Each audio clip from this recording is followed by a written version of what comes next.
বাংলাদেশের মানুষের মধ্যে এখন কৌতূহলের একটি বিষয় হলো বাংলাদেশের জাতীয় নির্বাচন।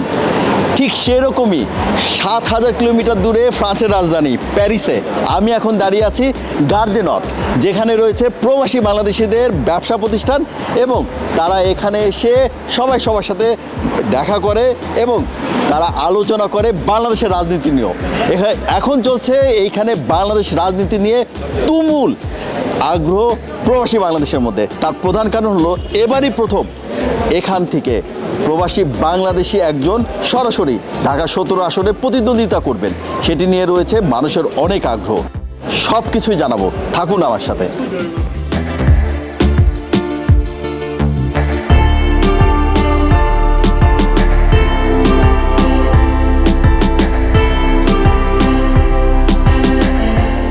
আমি কাজী এনায়েতুল্লাহ, ঢাকার বনানীর চেয়ারম্যান বাড়ির সন্তান। সেই পরিবারে আমার জন্ম। Mohakhali Model High School, Adamjee College, Sorbonne বিশ্ববিদ্যালয়, এই হচ্ছে আমার শিক্ষা জায়গা। তারপর আমি ব্যবসা করেছি। এই ইউরোপে আমি প্রতিষ্ঠা করার চেষ্টা করেছি। আর আমার নিজের জীবন, পারিবারিক জীবন, সামাজিক জীবন, অর্থনৈতিক জীবন। প্রবাসীদের ভোটাধিকার আজকে আমরা পেয়েছি অনেক সংগ্রামের পর। সেই সঙ্গে প্রবাসী প্রতিনিধিত্বের ব্যাপারে আমরা কাজ করছি এবং প্রবাসীদের স্বার্থ সংশ্লিষ্ট ব্যাপার নিয়েও আমরা কাজ করছি। এবং আমার মধ্যে একটা নতুন ধারণা জন্ম নিয়েছে। আমি অন্য রাজনীতি করতে চাই।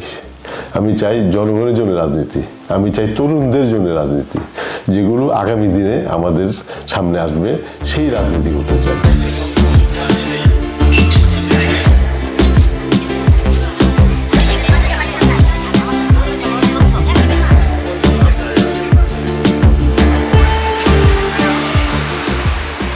এবার বাংলাদেশের যে প্রেক্ষাপটে নির্বাচনটা হতে যাচ্ছে, আমরা এখানে ফ্রান্স প্রবাসীরা কোয়াইট এক্সাইটেড। কেননা আমরা প্রবাসী হিসাবে প্রথম বিদেশ থেকে ভোটাধিকার প্রয়োগ করতে যাচ্ছি। তো আমি দলমত নির্বিশেষে সবাইকে অনুরোধ করব, আর আমরা সবাই যেন একটা যোগ্য ব্যক্তিকে নির্বাচিত করতে পারি। এখন আমরা চাই আর নতুন প্রজন্মের সবাই মিলিয়া সুন্দর একটা নির্বাচন হইয়া আমরা নতুন একজন সরকার বাংলাদেশে গঠন করি। বিশেষ করে আমরা প্রবাসীরা যদি এই প্রবাসে থাকিয়া যদি আমরা ইলেকশনে জয়েন্ট হই, আমরা যদি ভোটটা দিতে পারি, আরও আনন্দের বিষয়।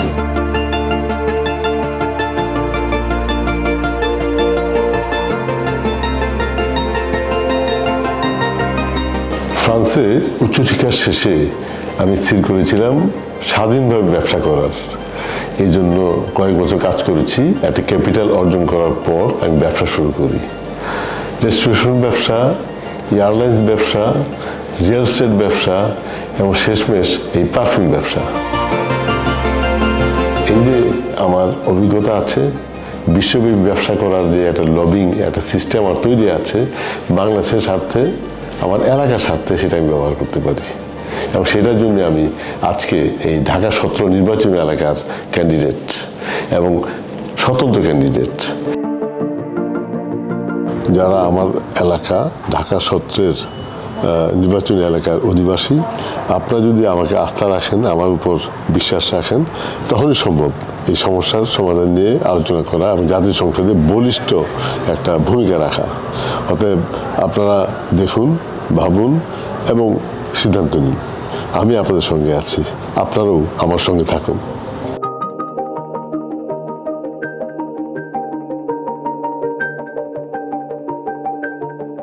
নির্বাচন নিয়ে প্রবাসীদের মধ্যে বিভিন্ন মত থাকবে। কেউ বিশ্বাস করবে নির্বাচন হবে, কেউ বিশ্বাস করবে নির্বাচন হবে না। আবার কেউ চাবে তাদের সরকার আসবে, কেউ চাবে তাদের সরকার যেন সরকার গঠন করে। কিন্তু এটাই বাস্তব। সবাই এবার আনন্দিত, প্রবাসীরা বিশেষ করে, যে তারা তাদের ভোটাধিকার প্রয়োগ করতে পারছে।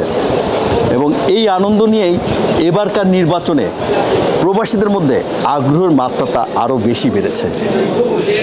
আমরা সবাই প্রবাসীর পক্ষ থেকে আশা রাখি এবার সুন্দর একটি নির্বাচন, গ্রহণযোগ্য নির্বাচন জাতিকে উপহার দিবে এবং প্রবাসীদের সেখানে অনেক অনেক অবদান থাকবে, এটাই তাদের কাম্য। Ahsan Habib, channel 24, Paris.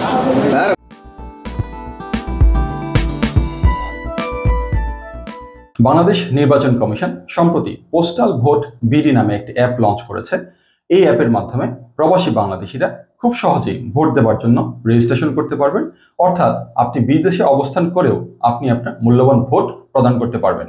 Oman প্রবাসী বাংলাদেশিরা 14 থেকে 18 ডিসেম্বর সর্বমোট 5 দিন এই অ্যাপের মাধ্যমে ভোট প্রদান করতে রেজিস্ট্রেশন করতে পারবেন।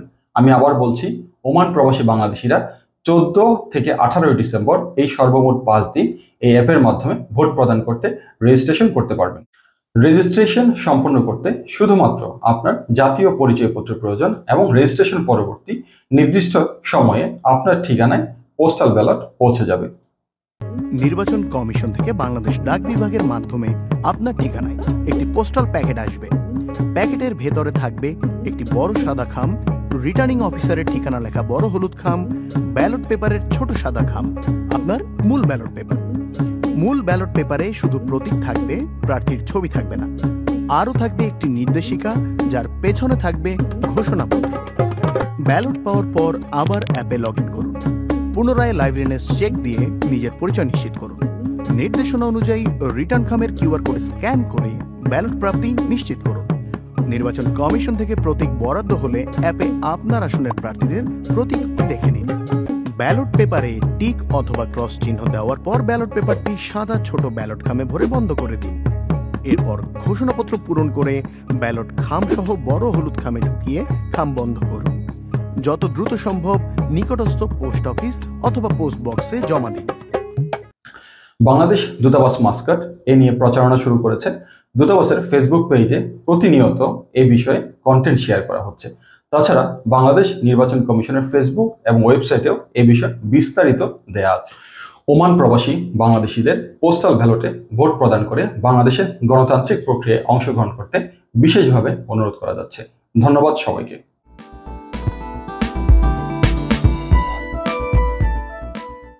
এটি ফ্রান্সের প্যারিসের ক্যাচমা। এই জায়গাটি প্রবাসী বাংলাদেশিদের কাছে খুবই পরিচিত একটি নাম। এটির কারণ হলো আমার পেছনে যে বিল্ডিংটি রয়েছে, এখানে প্রবাসী বাংলাদেশিরা সকল সমস্যার সমাধান করে থাকে। কিভাবে সমস্যার সমাধান করে থাকে সেইগুলোই দেখব। থাকুন আমার সাথে।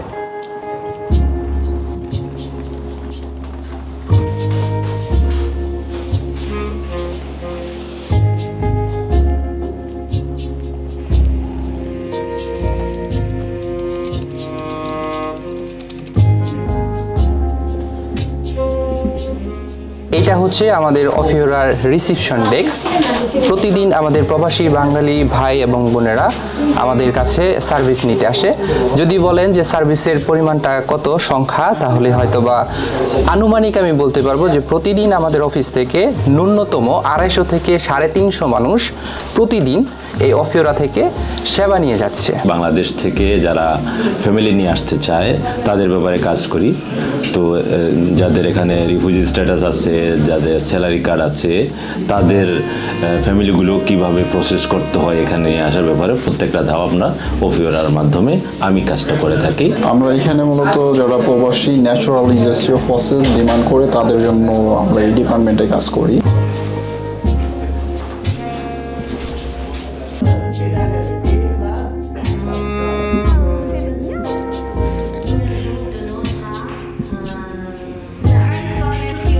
এই প্রতিষ্ঠানের যিনি কর্ণধার, ফ্রান্সের সিটির তিনি একজন কাউন্সিলরও। পাশাপাশি এই প্রতিষ্ঠানের মাধ্যমে প্রবাসী বাংলাদেশিদের অনেক কর্মসংস্থানের ব্যবস্থা করেছেন। আজ কথা বলবো তার সাথে।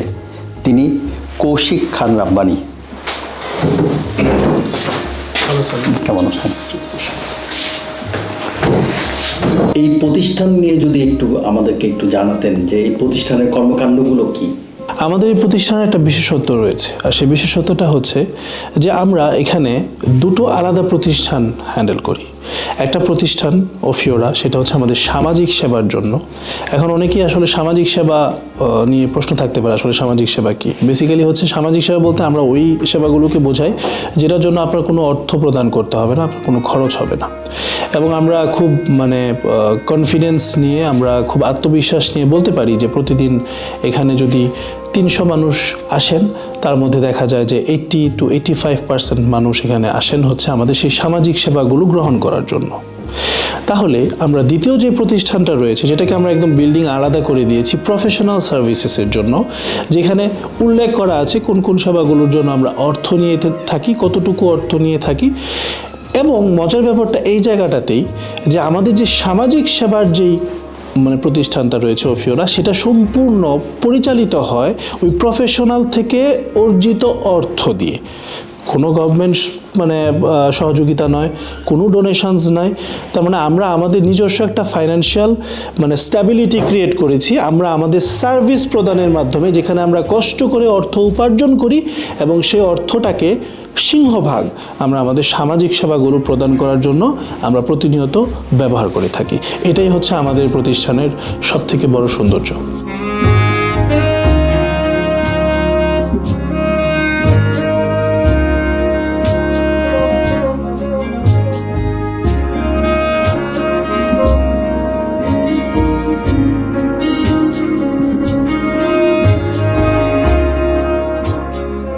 যারা প্রথমত বাংলাদেশ থেকে আসেন তাদেরকে গাইডলাইন দেয়া, কীভাবে তারা অ্যাজাইলাম করতে পারে, অ্যাজাইলামটা কী, অ্যাজাইলাম সম্পর্কে অনেকেই জানে না, তারা ভাবে এটা শুধু মনে হয় রাজনৈতিক সমস্যা, এটা বিভিন্ন সমস্যা নিয়ে হতে পারে, সেই সম্পর্কে গাইডলাইন দেয়া। এবং অফরাতে আবেদনের পরে যদি রিজেক্ট হয়ে যায়, সিএনডিআতে আবেদনের জন্য যেই উকিল নিয়োগ এবং ওকেটিএফ আসার পরে যেই আপিল করা, সেগুলো নিয়ে কাজ করা মূলত। অফিওরা সামাজিক সেবা কর্নারে আছি, যেখানে নর্মালি আমরা মানুষের অ্যাডমিনিস্ট্রেটিভ ডিমার্কস যেগুলো আছে বিভিন্ন কাজে, মনে করেন সিএমআর আবেদন করা বা এইড মেডিকেলের আবেদন করা বা প্রাথমিক অবস্থায় মানুষের যে যে হেল্পগুলো প্রয়োজন হয় সেগুলো আমরা বিনামূল্যে এখানে দিয়ে থাকি এই পাশে। তাছাড়াও অনেক সময় আছে মানুষের কাফের ডিক্লারেশন সহ বিভিন্ন অ্যাডমিনিস্ট্রেটিভ ডিমার্কস যেগুলো প্রতিনিয়ত মানুষের করতে হয়, সেগুলো আমরা এই রুমটাতে করে থাকি এবং এই রুমটাতে নর্মালি কোনো সার্ভিসের জন্য টাকা নেওয়া হয় না।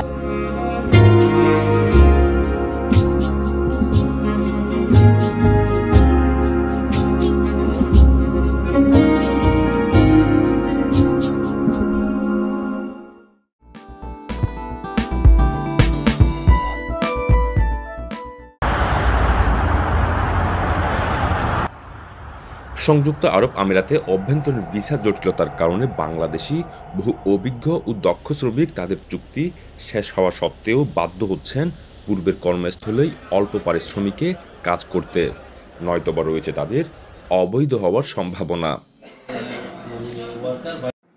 তবে ময়দান ফ্রি জোনের মাধ্যমে কিছু সংখ্যক অভ্যন্তরীণ ভিসা ইস্যু হওয়ার আশার আলো দেখা দিয়েছে। জানা যায় এই ভিসাতে রয়েছে নো অবজেকশন সার্টিফিকেট নেয়ারও সুযোগ। তো বেসিক্যালি আমরা যেহেতু ময়দান ফ্রি জোনের চ্যানেল পার্টনার, সো স্পেসিফিক কিছু ভিসা কিন্তু আপনারা আমাদের মাধ্যমে করতে পারছেন এবং এই যে ভিসা এবং লাইসেন্সটা এগুলো কিন্তু প্রতি বছর আমরা রিনিউ করব এবং 2 বছর পর যদি কেউ আমাদের এই সেম লাইসেন্সে থাকতে চান সেটাও কিন্তু আপনারা থাকতে পারবেন। সো যারা ভিসা জটিলতায় আছেন তারা কিন্তু আমাদের সাথে অবশ্যই যোগাযোগ করতে পারেন। আমরা যে কোম্পানিতে আপনি কাজ করছেন ওই কোম্পানির সাথে একটি এগ্রিমেন্ট করে এনওসি প্রোভাইড করবো আপনাকে, যেটা অথরাইজ, যেটা 6 মাস পর পর আপনার আমাদের থ্রু আবার রিনিউয়াল করে নিতে হচ্ছে। তো আমরা আপনাকে এটা আবার তখন ওইভাবে সার্ভিস করে দেবো। তো এটাই হচ্ছে বেসিক্যালি ময়দানের থ্রু বা ফ্রি জোনের থ্রু যে এনওসি গুলো প্রোভাইড কিভাবে হচ্ছে, এটা হচ্ছে একটা রাস্তা। এটা আমাদের জন্য সেনজেন নন সেনজেন দেশগুলোতে ভ্রমণ ও কর্মী ভিসা, দুবাইয়ে বিজনেস সেটআপ এবং ময়দান ফ্রি জোনের সাথে চ্যানেল পার্টনার হয়ে দেরা দুবাইয়ে যাত্রা শুরু করেছে দেশীয় প্রতিষ্ঠান ফ্লাইবাজ।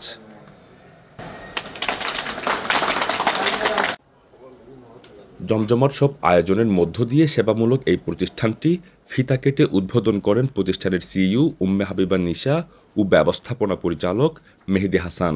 এ সময় আরও উপস্থিত ছিলেন কমিউনিটি ব্যক্তিত্ব সালাউদ্দিন আহমেদ, শরাফত আলী, নওয়াব সিরাজ, আজিম, রফিকুল ইসলাম সহ আমিরাতের বিভিন্ন প্রান্ত থেকে আসা অসংখ্য বাংলাদেশিরা। যে আমাদের ভিসা ওভারস্টে হচ্ছে due to only visa transfer না হওয়ার কারণে আভ্যন্তরীণ অনেকেই ভিসা ক্যান্সেল হয়েছে, কিন্তু তার ভিসা ট্রান্সফার হচ্ছে না, নতুন ভিসা লাগাতে পারছেন না, সেজন্যই আজকে আমাদের এই বদনাম হচ্ছে। যদি তারা সিন্ডিকেট না করে একটা সুলভ মূল্যে যদি টিকিটটা বিক্রয় করে, তাহলে ইনশাল্লাহ এদেরও যারা ব্যবসা করতে তাদেরও ব্যবসা বাড়বে এবং সাধারণ মানুষ যারা আমরা দেশে যেতে চাচ্ছি ঈদের জন্য বা ইলেকশনের জন্য, তারাও যেতে পারবে। এখন শুধু দুবাইতে ফিমেলদের, যারা ফিমেল আছে তারা শুধু লাইসেন্স ওপেন করতে পারতেছে, মেলদের ইনিশিয়াল অ্যাপ্রুভালটা দিচ্ছে না। আমরা এই বিষয়টা নিয়ে খুব জোর দাবি জানাচ্ছি বাংলাদেশ গভর্নমেন্টের কাছে, তারা যেন ইউই গভর্নমেন্টের সাথে কানেক্টিং করে দেন এই বিষয়টা সমাধান করে এবং বাংলাদেশিরা যেন আরো বেশি বেশি এখানে ইনভেস্ট করতে পারে। আমি আশা করি বাংলাদেশি ব্যবসায়ী সততার সাথে যারা আছেন তাদের উদ্যোগে একদিন আমরা সব জায়গায় সফল হব এবং বাংলাদেশ সরকার এবং জনগণ সব সময় প্রবাসীদের মুখে যে সান্ত্বনা দিয়ে থাকেন এটা বাস্তবে হবে। ফ্রি জোন বা ময়দান ফ্রি জোনের ভিসা বাংলাদেশিদের জন্য স্থায়ী সমাধান না, তাই বিপাকে পড়া প্রবাসীরা এখন একমাত্র ভরসা হিসেবে দেখছেন বাংলাদেশ সরকারের কূটনৈতিক তৎপরতা। তাদের জোর দাবি আমিরাত সরকারের সঙ্গে আলোচনা করে ভিসা প্রক্রিয়াটি যেন সহজ ও সচল করা হোক। ইশতিয়াক আসিফ, চ্যানেল 24, সংযুক্ত আরব আমিরাত।